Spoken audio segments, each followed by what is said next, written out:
raised beds have now been built on the slope, and I think that looks pretty cool. Now I have already planted in every single bed, and I need to get more compost because the soil that I'm using is the soil that was left over from the garden before. I need to harvest some herbs because there are some herbs that I have a bunch of and I really need to cut down. And I figured that I would bring you along with me today, show you what I've done in the garden so far, and also show you the herbs I'm harvesting. So on the slope there are a total of 12 beds. 9 of them are wood beds, 3 of them are tire beds. In between these 2 beds is going to be the main archway walk through to the sitting area.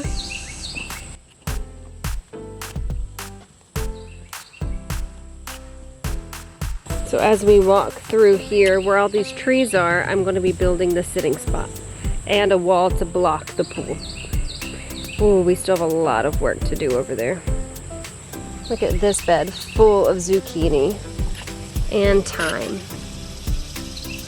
A lot of mint in this bed, 2 zucchini, some beans, some thyme. And then peppers that the deer keep coming through. They just are attacking this bed. But this rosemary, that's awesome. And over here in the long bed we have a bunch of basil that we are harvesting today, and some sage.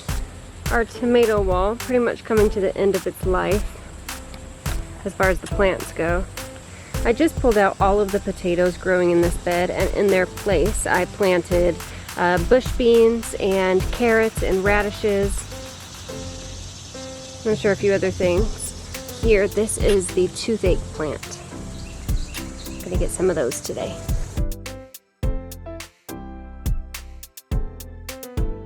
Do you see all the leaves falling from the trees?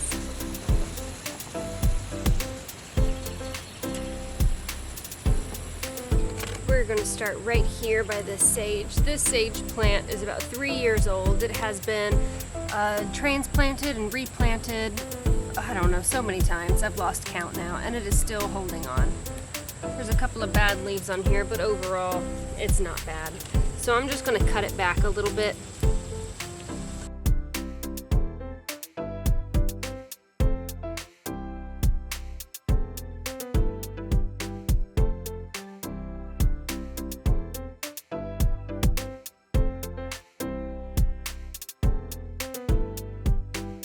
Now whenever it comes to pruning your herbs, no matter what it is, sage, thyme, basil, whatever, it is extremely important to remember to always leave at least 30% of the plant because it needs its leaves in order to photosynthesize. If it's not able to photosynthesize, well, it's gonna die. So you wouldn't ever just come through and hard cut down at the bottom. The exception here would be mint and lemon balm, catnip, sorry, whatever it is. Those would be the exception because they kind of are invasive. They will just grow from pretty much nothing and take over everything. In this case, sage is like a bush plant, so it wants to bush out and get really big, so we need to encourage it to do that. Now, of course, you always want to cut off any dead and dying branches and leaves. I've got a big cluster here at the bottom. I'm just going to cut those down. All your dying branches that don't have any growth on them,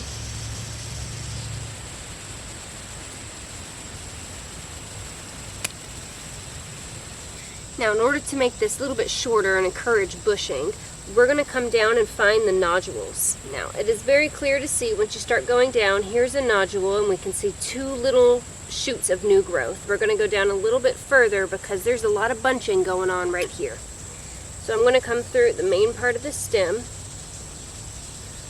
right above the second clump of new growth. Now, here it's going to end up pushing out multiple branches that'll bush out sideways. Cuts need to be about a 45-degree angle. If we ever cut straight on, it is likely that that branch will just die off and not put any new growth on. Now here on this stem we have a lot of new growth coming in, so we're going to leave that alone.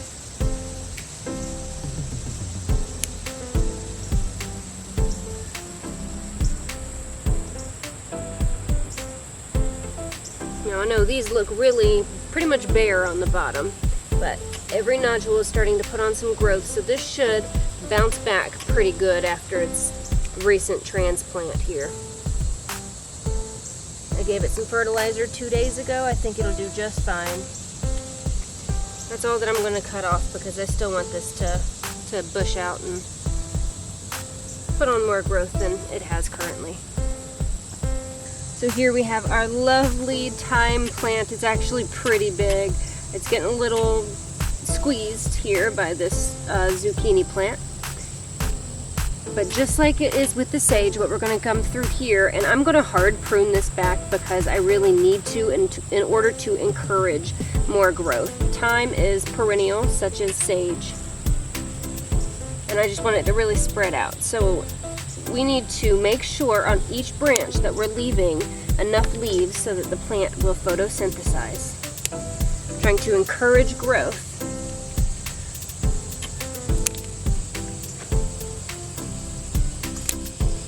But I am doing a hard prune. See, I'm leaving about 30% of the plant.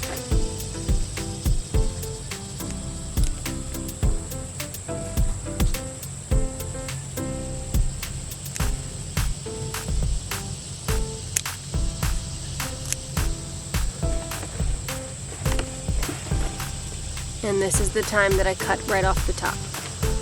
And then this is going to branch off more. It'll photosynthesize, it'll continue growing, and we will have so much thyme. We are moving on to all of this mint.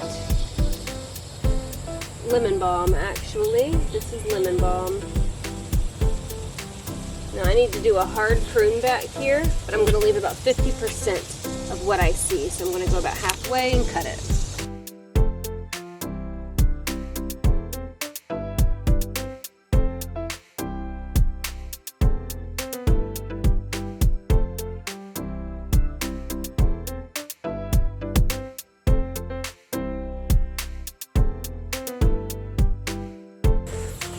And now for the rosemary.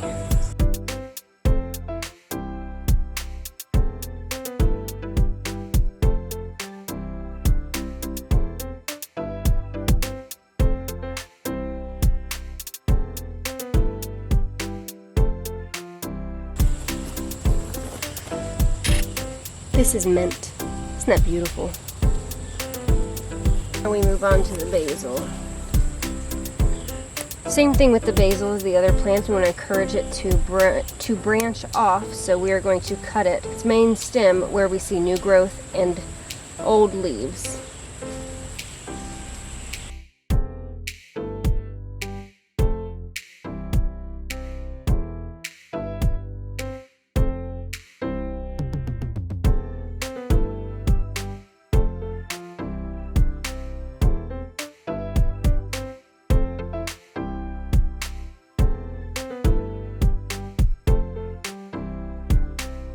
Good morning, it is the next day, and I have all of the herbs that I picked last night in the dehydrators behind me.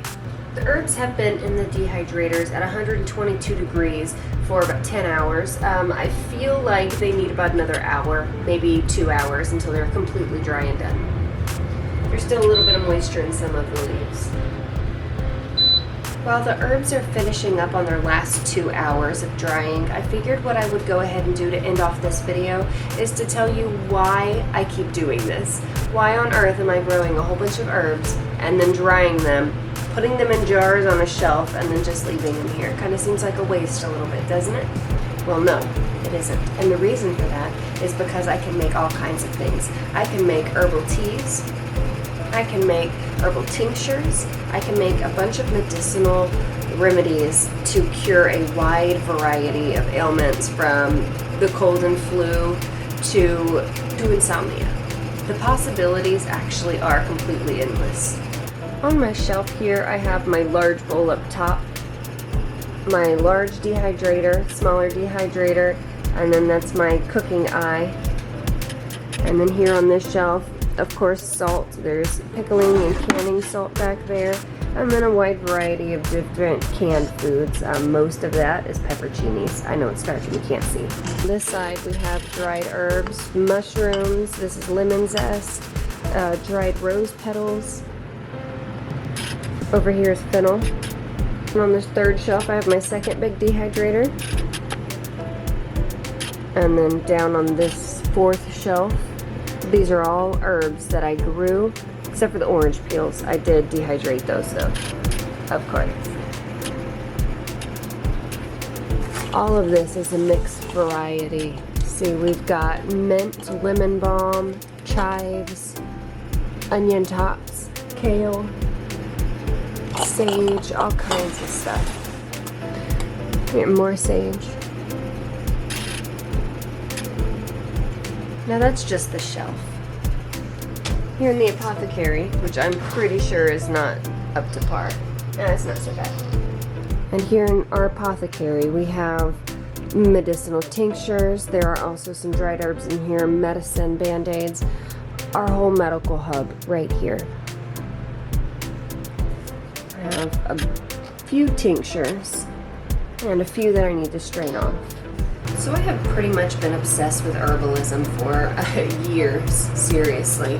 I got really interested to begin with whenever my kids were younger. My middle son was extremely colicky. He never slept, he always cried. There was always something, and no over-the-counter medicines would fix it. The only thing that would start actually helping with some of his issues was whenever I went the herbal route. So I bought a bunch of books. I took certification courses. I did what I needed to do to feel comfortable giving the kids herbal medicine. Now at that time my kids were very young and I was also going to nursing school. I did finish nursing school, got a degree, got everything, got all the things I needed. But I never pursued nursing as a career or job opportunity. I decided to take the herbal route. And if we're being completely honest, with 3 small children, I was unable to work 12 and 14-hour shifts.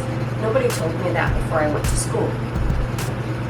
I feel like that would have been a thing to tell me, so I would have saved my money and my time, but regardless, I have the education. I can save your life if I need to, but I don't want to have to. Now, I told you that I bought a whole bunch of books. This is just one. I have probably 3 bins of books just sitting and waiting to be put on a shelf that I need to build, so it's just sitting. This is just one of them, Curing Everyday Ailments. This is a book that I flip through often. It is an old book and I did get it used, but all the best books are used, older books. Now I really like this book because it kind of goes through everything. It tells you what to do for aromatherapy oils, certain homeopathic remedies, things you need to have in your kitchen cabinets, vitamins, minerals, nutrition. I mean, it goes through everything as far as the healthy human body, and I really like that on this book. The name of this book, if you want to look it up, I think I got this on Thrift Books. More than likely it was like $5 or $6. So Curing Everyday Ailments the Natural Way. I suppose the entire point of all of that is just to encourage you to get started. Grow some herbs, dehydrate them, you can grow your own teas. You can learn how to heal yourself and your family the natural way. Down below, I'm going to leave some links for some recommended books, things that I have read all the way through and have used continuously, or at least enough to know enough about the book to feel confident in it, I suppose. I want to thank you so much for hanging out with me today and yesterday while I picked some herbs. Hopefully you learned something and were also entertained. If you like this video, please hit the thumbs up, leave a comment down below, and don't forget to subscribe to Hollow Acres Homestead. The best way that you can support Hollow Acres is by liking and subscribing. Thanks for stopping by. We'll see you next time.